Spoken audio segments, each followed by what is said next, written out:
नमस्कार, जय हिंद। मैं दीपक सोनू स्वागत करता हूँ एक नए वीडियो सीरीज में। सबसे पहले कल का वीडियो का आंसर, कोल्ड ड्रिंक से या फिर बियर से कौन सी गैस निकलती है? तो कार्बन डाइऑक्साइड निकलती है।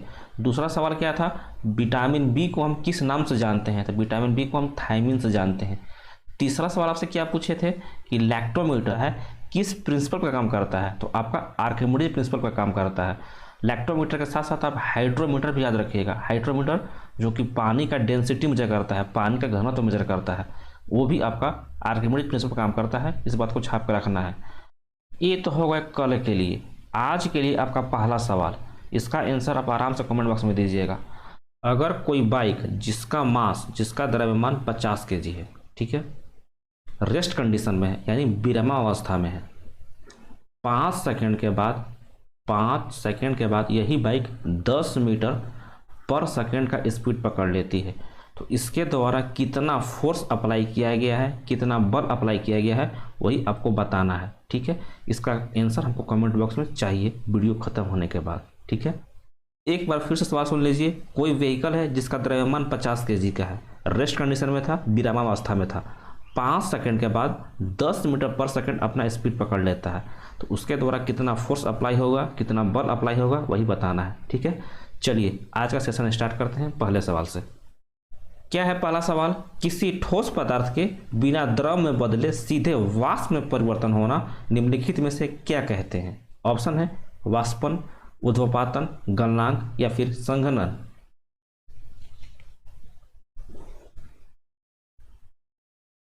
ऑप्शन नंबर बी, ऊर्ध्वपातन बोलते हैं। ऊर्ध्वपातन को इंग्लिश में हम सब्लिमेशन बोलते हैं। अगर आप ठोस को, सॉलिड को गर्म करोगे तो आपका लिक्विड में चेंज हो जाएगा, लिक्विड को गर्म करोगे तो आपका गैसीय अवस्था में चेंज हो जाता है। यहाँ पे डायरेक्ट सॉलिड अवस्था से डायरेक्ट गैसीय अवस्था में चेंज हो रहा है, इसी को हम सब्लिमेशन बोलते हैं। सब्लिमेशन से कुछ एग्जाम में एग्जाम्पल पूछता है, जैसे कि कपूर किस चीज़ का एग्जाम्पल है? सब्लिमेशन का है। कपूर क्या होता है? सॉलिड अवस्था में होता है। जब इसको आप गर्म करते हो, जलाते हो, तो डायरेक्ट गैसीय अवस्था में चेंज हो जाता है। दूसरा एग्जाम्पल है नेफ्थलीन, इंपॉर्टेंट है, ध्यान में रखिएगा। नेफ्थलीन, ठीक है, नेफ्थलीन की टैबलेट होती है। आपकी मम्मी देखे होंगे बचपन में, जब भी आपका कपड़ा बक्से में रखती है ना, तो उस टाइम में एक टैबलेट डाल देती है नेफ्थलीन की। ये नेफ्थलीन की जो गोलियां होती है ना, आपके कपड़े को खुशबूदार रखती हैं। ठीक है, तीसरा एग्जाम्पल है अमोनियम क्लोराइड का, NH4Cl। ये सब पूछते रहता है एग्जाम में। ठीक है, पूछ लेता है कि अमोनियम क्लोराइड किसका एग्जाम्पल है? तो ऊर्ध्वपातन का एग्जाम्पल है। आयोडीन भी आपका एग्जाम्पल है, याद रखिएगा। आयोडीन भी ठोस कार्बन डाइऑक्साइड, जिसको कि हम शुष्क बर्फ भी बोलते हैं ना, ये भी आपका एग्जाम्पल है ठोस कार्बन डाइऑक्साइड, ड्राई ऐश बोलते हैं। ठीक है, बच गया वाष्पन, गलनांक और संघनन। इसका आपको हम एक फिगर दिखाते हैं, वहाँ से समझाते हैं। देख लीजिए, जब भी आप ठोस को गर्म करते हो ना, सॉलिड को, तो ये आपका द्रव में चेंज होता है। इसको हम बोलते हैं मेल्टिंग, और मेल्टिंग को हिंदी में बोलते हैं हम गलनांक। ठीक है, जब भी आप द्रव को गर्म करते हो तो ये आपका गैस में चेंज होता है। इसको हम बोलते हैं इवोपोरेशन या फिर वाष्पन बोलते हैं। ठीक है, जब सॉलिड को गर्म करते हो तो गैसीय अवस्था में चेंज होता है। इसको हम बोलते हैं सब्लिमेशन या फिर ऊर्ध्वपातन। ये तो होगा गर्म करने से। अगर आप गैस को ठंडा करते हो तो द्रव में चेंज हो जाता है। इसको हम बोलते हैं संघनन, इंग्लिश में बोलते हैं कंडेंसेशन। अगर आप किसी द्रव को ठंडा करते हो तो आपका सॉलिड में चेंज हो जाता है। इसको हम बोलते हैं जमना यानी फ्रीजिंग। अगर आप किसी गैस को ठंडा करते हो ना, तो वो आपका ठोस में बदल जाता है। इसको हम बोलते हैं डिपोजिशन यानी निक्षेपण। ठीक है, बाद में इससे हम क्वेश्चन कराएंगे आपको, बस अभी के लिए आप इस फिगर को अपने दिमाग में रखिएगा। चलिए हम आगे चलते हैं। अगर आपको सेशन मेरा पसंद आ रहा होगा तो अपने दोस्तों के साथ भी शेयर कर सकते हैं, आपके मन पे है। ठीक है, चलिए हम आगे चलते हैं। नेक्स्ट क्या है, प्रोटीन के निर्माण में आधारभूत इकाई है। ऑप्शन है एमिनो एसिड, एसिटिक एसिड, भारी जल या फिर king of acid.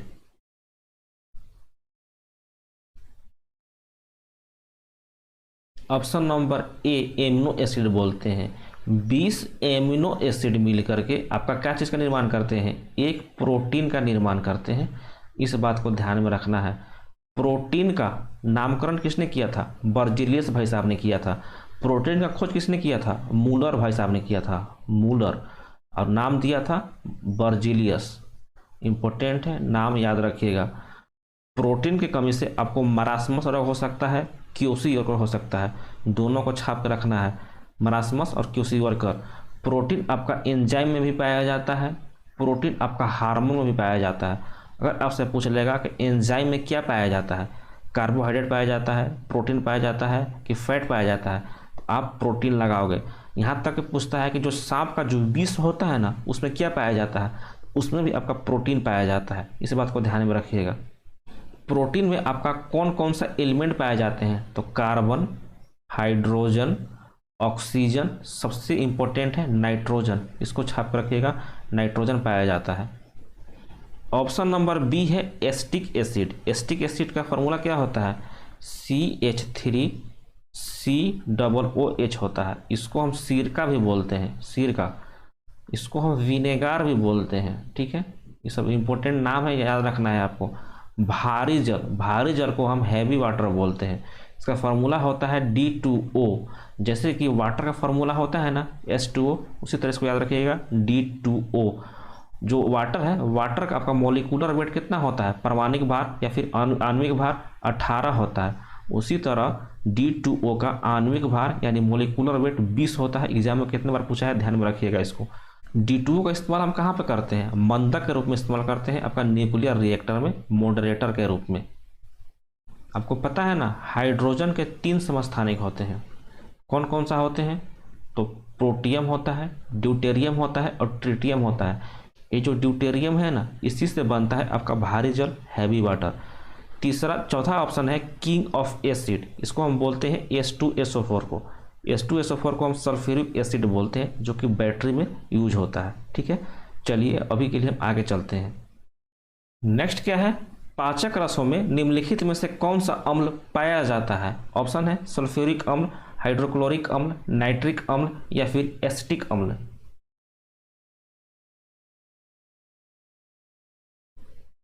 Option number B hydrochloric अम्ल बोलते हैं। हाइड्रोक्लोरिक अम्ल को हम HCl भी बोलते हैं, और HCl बनता कहाँ है, आपका पेट में बन जाता है। अगर आपका HCl ज़्यादा बन गया ना आपका पेट में, तो क्या होता है, एसिडिटी बोलते हैं, एसिडिटी हो जाता है। एसिडिटी का मतलब आपके पेट में HCl बढ़ गया है। इसी को ठीक करने के लिए हम एंटासिड लेते हैं, एंटासिड। और एंटासिड होता कौन सा है, मैग्नीशियम हाइड्रोक्साइड लेते हैं हम। और मैग्नीशियम हाइड्रोक्साइड को हम क्या बोलते हैं, आपको हम बताए थे, मिल्क ऑफ मैग्नीशिया बोलते हैं। क्या बोलते हैं, मिल्क ऑफ मैग्नीशिया, ठीक है। मिल्क ऑफ मैग्नीशिया आपका क्षारीय नेचर का होता है, HCl आपका अम्लीय नेचर का होता है। तो ये क्षारीय और अम्लीय जब दोनों मिलते हैं तो दोनों रिएक्शन करके क्या हो जाते हैं, दोनों न्यूट्रल हो जाते हैं, दोनों उदासीन हो जाते हैं। इस बात को ध्यान रखिएगा, और आपका एसिडिटी खत्म हो जाता है। क्या बोलते हैं, एंटासिड बोलते हैं। ऑप्शन नंबर ए है सल्फ्यूरिक अम्ल। सल्फ्यूरिक अम्ल को क्या बोलते हैं हम, H2SO4 बोलते हैं। और H2SO4 को हम किंग ऑफ एसिड बोलते हैं, अम्लों का राजा बोलते हैं। नाइट्रिक अम्ल का फॉर्मूला क्या होता है, HNO3 होता है। एसिटिक अम्ल का बता चुके हैं, CH3COOH होता है। चलिए आगे चलते हैं। नेक्स्ट क्या है, टाइफाइड रोग निम्नलिखित में से किस अंग को प्रभावित करता है। ऑप्शन है फेफड़ा, यकृत, आंत या फिर अग्नाशय।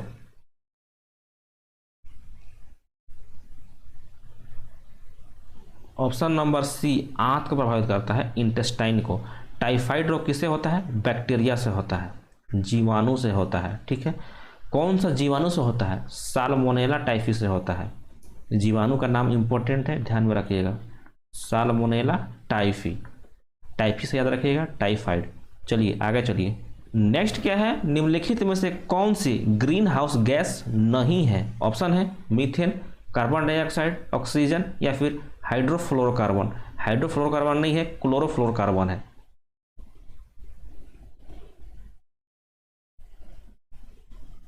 Option number C oxygen. बाकी सभी के सभी आपका ग्रीन हाउस गैस है। ग्रीन हाउस गैस होती क्या है, मान लीजिए ये आपका सन है, सूर्य है, ये आपका पृथ्वी है, अर्थ है। तो सन से जो भी एनर्जी आ रही है ना, प्रकाश का एनर्जी आ रहा है, इसको तो ग्रीन हाउस गैस से नीचे आने देती है। लेकिन जो एनर्जी यहाँ से पृथ्वी से उठती है ना, इसको ऊपर नहीं जाने देती है। इसीलिए पृथ्वी आपका क्या होता है, गर्म हो जाता है। इसी को हम बोलते हैं green house effect.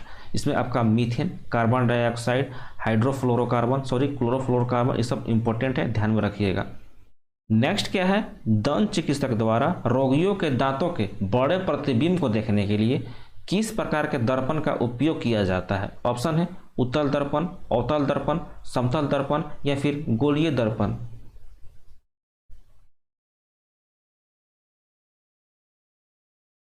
Option number B, अवतल दर्पण का इस्तेमाल किया जाता है। अवतल दर्पण का इस्तेमाल और कहाँ पर किया जाता है? सोलर कुकर बनाने में इस्तेमाल किया जाता है, दाढ़ी बनाने वाले मिरर में भी इस्तेमाल किया जाता है। चलिए आगे चलिए। नेक्स्ट क्या है, नाभिकीय संलयन के दौरान निम्नलिखित में से क्या होता है? ऑप्शन है एक हल्का न्यूक्लियस स्वयं ही खंडित हो जाता है, दो हल्के न्यूक्लियस मिलकर एक भारी न्यूक्लियस बनाते हैं, एक भारी न्यूक्लियस स्वयं ही खंडित हो जाता है, या फिर न्यूट्रॉन बमबारी से न्यूक्लियस खंडित हो जाता है।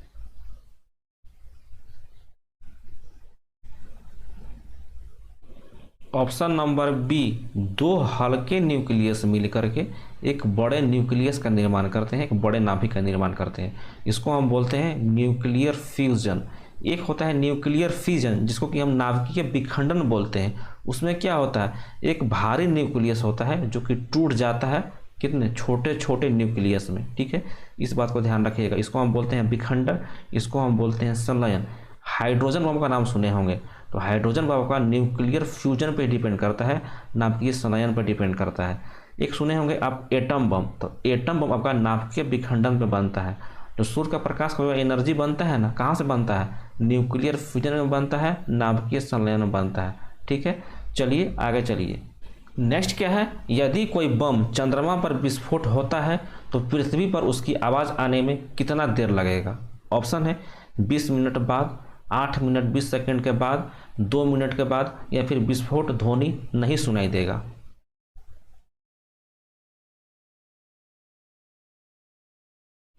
ऑप्शन नंबर डी, विस्फोट का ध्वनि सुनाई नहीं देगा।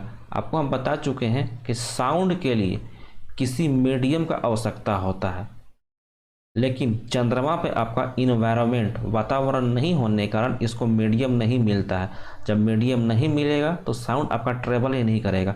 जब साउंड ट्रेवल नहीं करेगा तो आपके कानों तक पहुंचेगा ही नहीं, कान तक पहुंचेगा नहीं तो आपको सुनाई नहीं देगा। हमारे पृथ्वी पर वातावरण क्यों है? क्योंकि हमारे पास क्या है, हमारे पृथ्वी के पास गुरुत्वाकर्षण फोर्स है। इसी गुरुत्वाकर्षण फोर्स के कारण इन्वायरमेंट को बांध कर रखता है। आपको पता है ना कि जो गुरुत्वाकर्षण बल है, जी का वैल्यू चंद्रमा पे कितना होता है?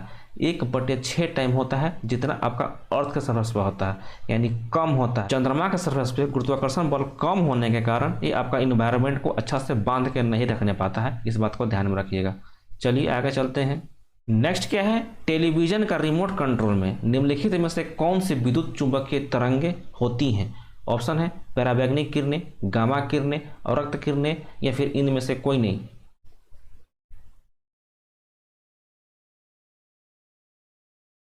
ऑप्शन नंबर सी, अवरक्त किरणें। अवरक्त किरणों को हम इंफ्रारेड बोलते हैं, याद रखिएगा, इंफ्रारेड रे बोलते हैं। इसी का इस्तेमाल टेलीविजन के रिमोट में किया जाता है। पहला ऑप्शन है पराबैंगनी किरणें। पराबैंगनी किरणों को हम अल्ट्रा वायलेट रे बोलते हैं। जो हमारा ओजोन लेयर है ना, O3 लेयर, इसी को रोकता है पराबैंगनी किरणों को। चलिए आगे। नेक्स्ट क्या है, समान ताप एवं दाब पर किसी गैस के 1 मोल का आयतन होता है। ऑप्शन है 22 लीटर, 22.4 लीटर, 20 लीटर, या फिर इनमें से कोई नहीं।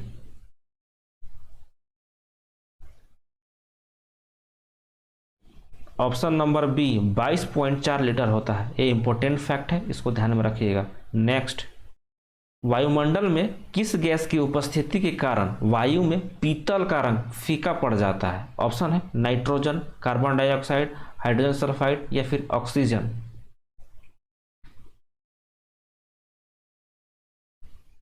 Option number C, hydrogen sulphide. Hydrogen sulphide को हम क्या बोलते हैं? H2S का फॉर्मूला होता है, ठीक है। पीतल को हम क्या बोलते हैं? ब्रास बोलते हैं। और ब्रास में कौन कौन सा एलिमेंट मिलकर बनाते हैं? कॉपर होता है, साथ में आपका जिंक होता है। कॉपर और जिंक, इस पे हरा कलर का एक परत चढ़ जाता है। वो हरा परत किसका होता है? हाइड्रोजन सल्फाइड का होता है। नेक्स्ट है, ब्लूटूथ टेक्नोलॉजी का उपयोग निम्नलिखित में से किस लिए किया जाता है? ऑप्शन है लैंडलाइन फ़ोन से मोबाइल फ़ोन संपर्क करने के लिए, उपकरणों के मध्य वायरलेस संपर्क में, केवल मोबाइल फ़ोन के माध्यम से सिग्नल संप्रेषण में या फिर सैटेलाइट टीवी संप्रेषण में।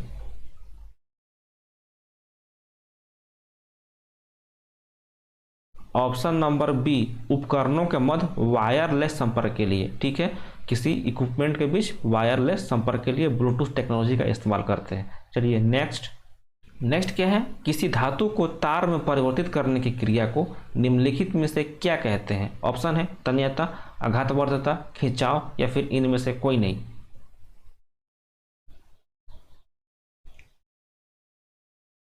ऑप्शन नंबर ए, तन्यता। तन्यता को इंग्लिश में क्या बोलते हैं हम, डक्टिलिटी बोलते हैं, डक्टिलिटी। आघातवर्धकता को इंग्लिश में क्या बोलते हैं, मैलिएबिलिटी बोलते हैं। ध्यान में रखिएगा, मैलिएबिलिटी। तो डक्टिलिटी में क्या होता है, किसी वायर को खींचकर उसको वायर बनाया जाता है, तार बनाया जाता है। और मैलिएबिलिटी में यानी आघातवर्धकता में उसको पीट कर एक प्लेट के रूप में, एक चादर के रूप में उसको बदला जाता है। कैसे याद करना है, डी का अपोजिट लेटर होता है डब्लू, इस तरह से आप याद कर सकते हैं, डी और डब्लू करके। ठीक है, हम मैलिएबिलिटी का प्लेट के रूप में इसको चेंज करते हैं। चलिए नेक्स्ट क्या है, जब प्रकाश एक माध्यम से दूसरे माध्यम में प्रवेश करता है तो उस माध्यम को क्या कहा जाता है। ऑप्शन है प्रकाश का अपवर्तन, प्रकाश का परावर्तन, उपर्युक्त दोनों या फिर इनमें से कोई नहीं।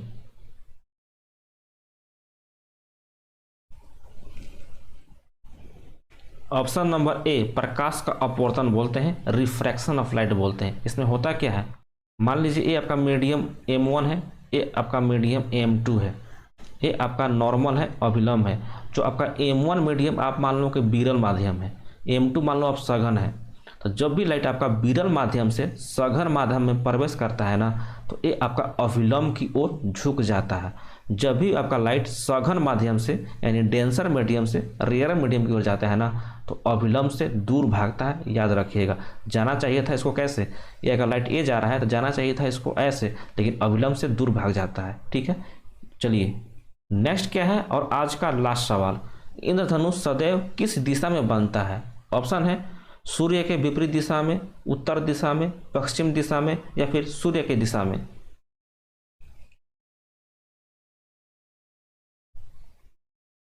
ऑप्शन नंबर ए, सूर्य के विपरीत दिशा में हमेशा आपका इंद्रधनुष बनता है, रेनबो बनता है।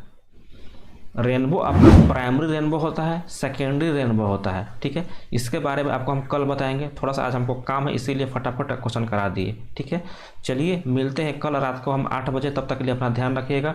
जय हिंद, जय भारत।